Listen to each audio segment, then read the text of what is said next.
Leksiyemizi davamlaştırımız hürmetlik vatandaş. Bugün Çislak 2021 6. ayının 16. günü. En leksiyemi olduğumunda vatandaşım. Yukarı leksiyene devam iken.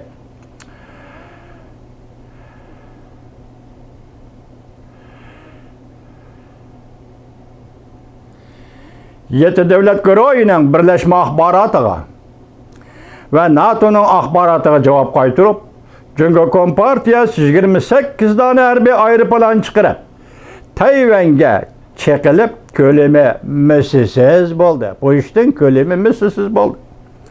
Mazulu haber 6. ayının 16. günü Amerika avazdan Xitay Tel programması ilan kılındı haber. Bundan başladı.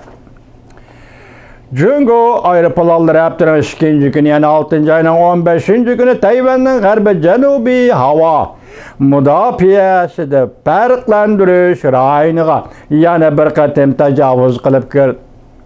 Tayvan taraf mundaq ko'rsatdi, bu qatim Cumhuriyet 28 tane aeroplan bilan tecavüz kılıp kirdi. Sani ve aeroplan xillari burun har qandaq chaqdagi selishtirganda kölam cihati mislsiz bo'ldi. Cumhuriyet'in bu qatimqi harbiy harakati sanoatlashgan 7 davlat rahbarlari birlashma bayonot e'lon qilgan va NATO'mi birlashma axborot e'lon qilgandan keyin yuz berdi.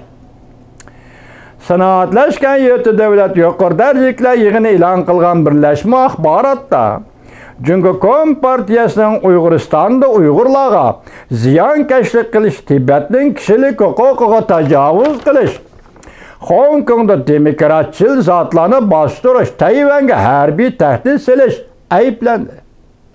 Sanoatlashgan 7 davlat guruhining birlashma axboroti Tayvan bo'g'izining muhimligi ta'kidlandi.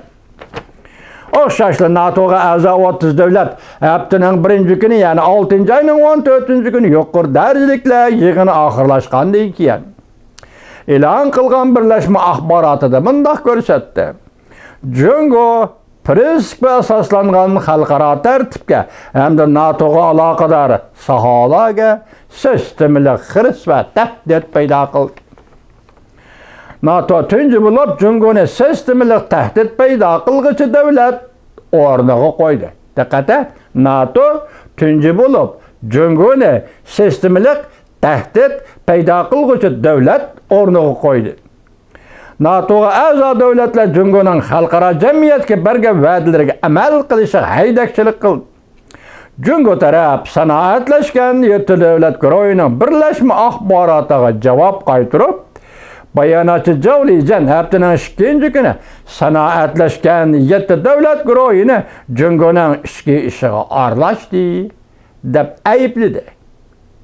Javlijan mundaq dedi: Uyg'uriston, Hong Kong, Tayvan Cumhuriyetning ichki ishi. Boshqalarning aralashishiga yo'l qo'yilmaydi. Cumhuriyet davlatning egilik huquqini qo'llaydi. Qachondan boshlab sizning ichki ishingizga aylanib qoldi Uyg'uriston? Qiziqishlar, sizning nomingiz Javlijan Xitoy.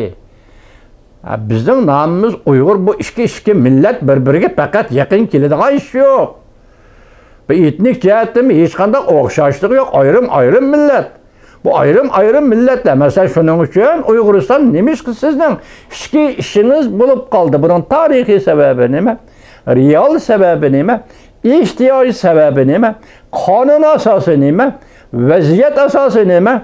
Zodi nima? Javlijan apandi nemishqa Uyg'uriston masalasi sizning ichki ishingiz bo'lib qoladi. Bu qanday gap?